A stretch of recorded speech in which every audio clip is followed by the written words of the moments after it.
So the genera under Dichomycetes is Mucor, which is the most widely studied genera, and this is now commonly seen in it's a saprophyte. It's a saprophytic organism. Commonly, it is seen in spoiled food. It is present in the soil as a normal flora of soil. Some species of mucor have also reported to produce diseases in humans and animals. Okay, so we are going to see about the classification of mucor. Belongs to Eumycota, Zygomycotina, class Zygomycetes, order Mucorales, family Muceraceae, and mucor. It is commonly called pin mold. Actually, bread mold is Rhizopus. Mucor is commonly called pin mold, and it grows on all kinds of organic foodstuffs, bread, fruits, decaying materials, even cow dung. There is a species which grows on cow dung, and the structure is a branched mycelium. Hyalin. Hyalin means colorless. Mycelium is colorless, and it is aseptate mycelium. Aseptate. That is why it is called cenocytic, because cross walls are not there. The mycelium is multinucleated. So multinucleated aseptate mycelium is called cenocytic mycelium. Now the hyphae, a network of hyphae, if you see under the naked eye, it gives you a cotton-like appearance. And then during the time of asexual reproduction, when there is a aerial mycelium developing, you can see septum in the aerial mycelium. So during the vegetative growth, it's all horizontal. But during asexual reproduction, you can see aerial mycelium developing from the horizontal mycelia, and there you can see one septum. Otherwise, generally the vegetative structure is aseptate and cenocytic. So that is the vegetative character of the hypha. The cell wall is chitinous mainly, and you have all the eukaryotic organelles which is present in common eukaryotic cell, and glycogen is the food material, reserve food material. So reproduction is mainly by vegetative, asexual, as well as sexual reproduction. Vegetative reproduction, fragmentation is the most common. So we have already discussed this in general characters. So whenever the hypha breaks into fragments, each fragment gives rise to a new mycelium. Asexual reproduction is by sporangiospores chiefly. So how this is happening is the hyphae grows very well over the substratum, be it any kind of organic matter. It grows very well, luxuriously. It grows into a network of hypha, good mycelial growth. When the food material becomes scarce, when there is scarcity of organic matter, then the hyphae, horizontal hyphae, start giving rise to aerial hyphae. Okay, and the aerial hyphae at the tip, they swell. Okay, and there is a separation of the protoplasm inside. You have the central columella portion, and surrounding the columella, the protoplasts divide. Okay, they divide into tiny bits, and each bit is surrounded by cell wall, and they become spores. Okay, so these spores are enclosed spores, endogenous spores. Okay, and they surround the columella, which is a swollen portion of the sporangium. The whole thing is called a sporangium. Okay, so the uh, this is how the aerial hyphae delimit itself into a swollen structure, and inside the swollen structure you have another division taking place. நடுவுல columella பேரு. Surrounding the columella, the protoplasm breaks down into bits, and each bit is surrounded by a cell wall, and they are called sporangiospores. The hypha which bears the sporangium at the tip is called sporangiophore. Okay, and you will have, when the sporangial wall matures, and when the sporangium matures, the wall breaks and the spores are released out. When the spores fall on another suitable substratum, they germinate by a small germ tube. Okay, and this one again divides further, branches further, and gives rise to the new hyphal material or new mycelial material. This is how the asexual reproduction takes place. Here the sporangiospores are non-motile, aplanospores. They are called aplanospores. They are the non-motile spores. Okay, so that is about the asexual reproduction of mucor. When you talk about the sexual reproduction, apart from sporangiospores, the mucor reproduces asexually by producing chlamydospores and gemmae. When the environmental condition is not favorable, the protoplast of the hypha contracts surungido and it secretes a thick wall around it. It is called the chlamydospore, and it also reproduces by what is called oidea. So oidea is just like the mycelium divides to form yeast-like cells called oidea, and each cell gives rise to a new hypha. So when you talk about sexual reproduction, you see both homothallism and heterothallism are seen in mucor.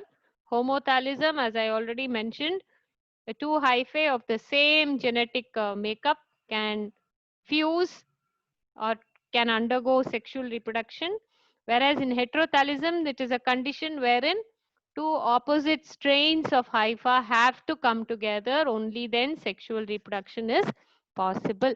So some species, some strains are homothallic, some are heterothallic. So sexual reproduction is by gametangial copulation, that we had seen all when we were discussing the sexual reproduction as a general character. Here, at the time of reproduction, the hyphae will give forth, put forth horizontally. They will put forth swollen structures which are called progametangia. Okay, horizontally they will put forth swollen structures, bracket-like structures called progametangia, and in the tip, the portion will become dense, the nucleus will become dense, the protoplasm will become dense, and it is going to undergo plasmogamy. In the middle, the wall will dissolve and the protoplasmic content of both the progametangia unite. Okay, and this is actually the gametangia. They are the gametangia which are uniting together. That is why it is called gametangial copulation. Okay, so both the gametangia, this is one is of plus strain and one is of minus strain, and they plasmogamy takes place. After that, the nuclei fuse. You will have many nuclei, but only one nucleus will be function, one from plus strain and one from minus strain, and they will fuse to complete the karyogamy procedure, and it will become a zygospore. This is a sexual spore. It will become a zygospore, and then meiosis takes place. The two and diploid zygospore will undergo reduction division to give rise to haploid spores. And these haploid spores, when the zygospore wall breaks, they come out and they give rise to a germ tube, and 50% of it will be of plus strain, 50% of it will be of minus strain. So they give rise to they germinate, give rise to mycelium with positive strain and mycelium with negative strain. So each one will undergo asexual reproduction separately. This plus strain can undergo asexual reproduction, minus strain can undergo asexual reproduction separately. They produce minus spores and plus spores.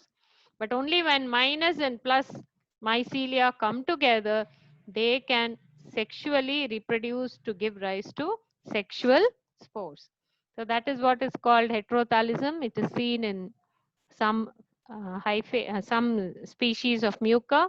So this is the life cycle of mucor, where you have a sexual cycle and an asexual cycle separately. Okay, the asexual cycle will divide asexually without the interaction of the hypha.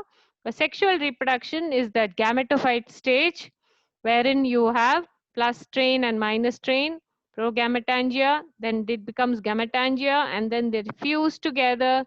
They form the zygospore, which is this is the diploid state, and zygospore undergoes meiosis to form the spores, plus and minus, 50% plus and 50% minus strains, and this completes the life cycle of mucor. So next we will see Ascomycetes, which is a higher fungi. Under this we will see Pizziza. So this belongs to Ascomycotina, Ascomycetidae, Pizzizales, Pizzizaceae, and Pizziza. So this are saprophytic fungi. They live on dead wood, soil, or humus. You can see them even in cow dung, horse dung also. So you have a most characteristic feature of Pizziza is the ascocarp, which we call the fruiting body, where the sexual reproductive parts are located. Okay, it is called an apothecium. Apothecium is a cup-shaped structure, which is actually a collection of hypha in various forms. Okay, along with the ascus, the sac-like structure which bears the ascospores, the sexual spores. So the sexual apparatus is called ascocarp, and in Pizziza, the sexual apparatus is of the structure apothecium. Okay, which is a cup-like structure. Okay, so this we can actually see the apothecium with the naked eye. You can actually see the apothecium with the naked eye. Okay, so this has normally the structure of mycelium is branched because it belongs to Basidiomycetes. I mean, sorry, Ascomycetes. It is septate with uninucleate cells.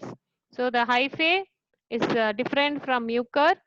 It has branched hypha, hyalin, that means colorless hypha, but it is septate. Okay, and on the substratum, on any organic substratum, it grows very well. And during the proper favorable condition, you can see cup-shaped, dark brown, orange colored apothecia, which are found growing on the substratum. So this is how normally the Ascomycetes hyphae come together, plus hyphae and minus hyphae. This is just a diagrammatic representation how ascus is formed and how ascospores are formed. So when they come together, plasmogamy takes place, and you can see two nuclei staying together without getting fused. So I told you in Ascomycetes and Basidiomycetes, there is a short phase of dikaryotic phase where the two nuclei of opposite strains stay together without getting fused. So immediately after plasmogamy, fusion of nucleus will not take place. For some time, the two nuclei of opposite strains will remain unfused to form what is called a dikaryophase, and they will produce what is called a dikaryomycelium, a dikaryotic mycelium.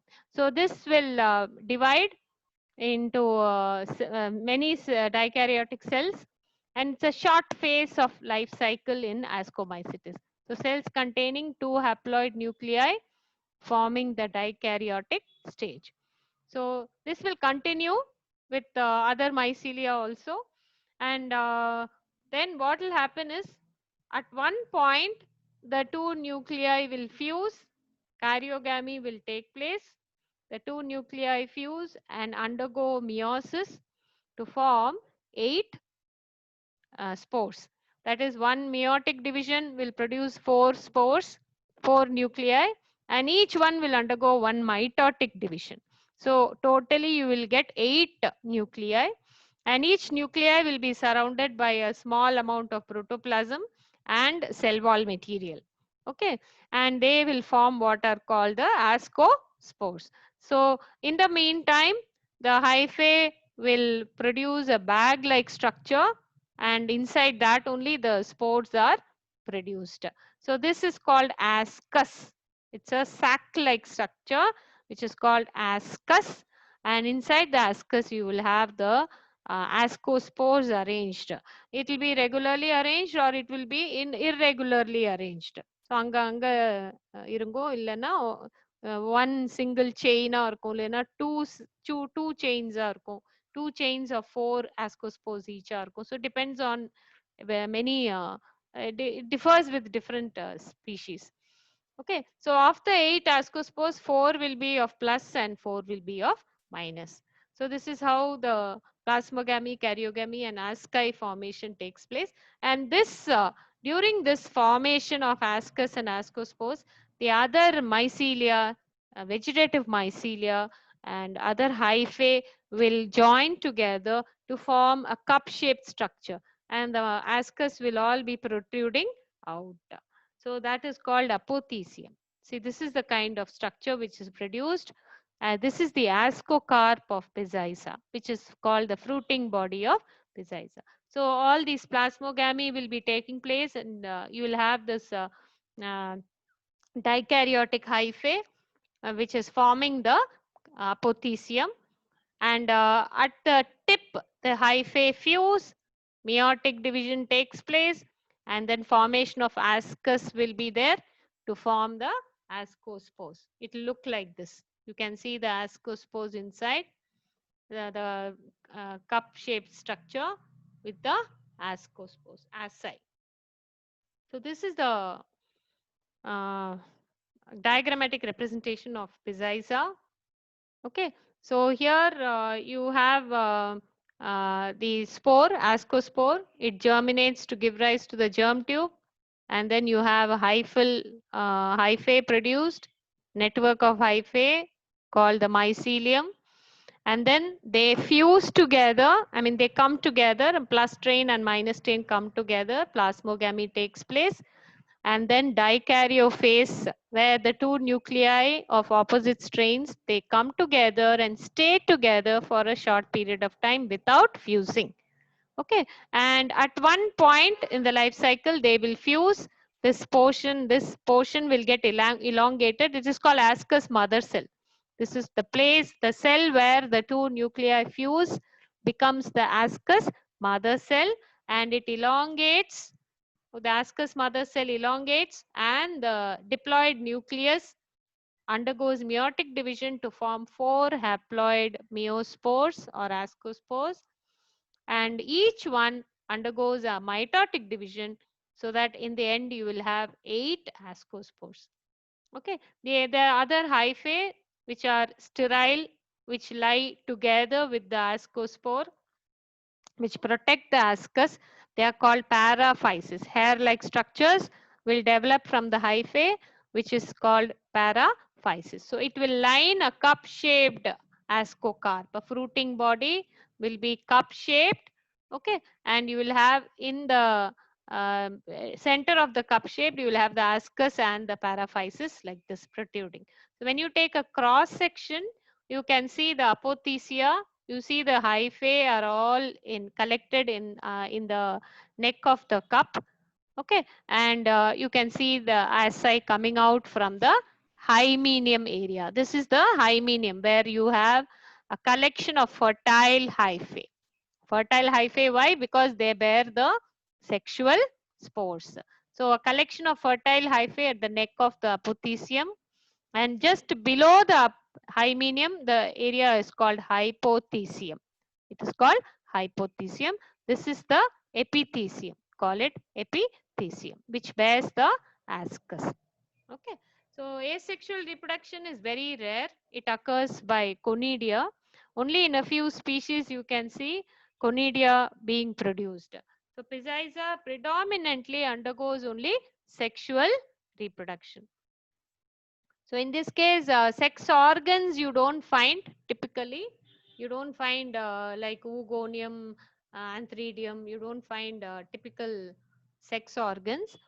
But as I already told you, the two hyphae come together. You can see kind of somatogamy taking place.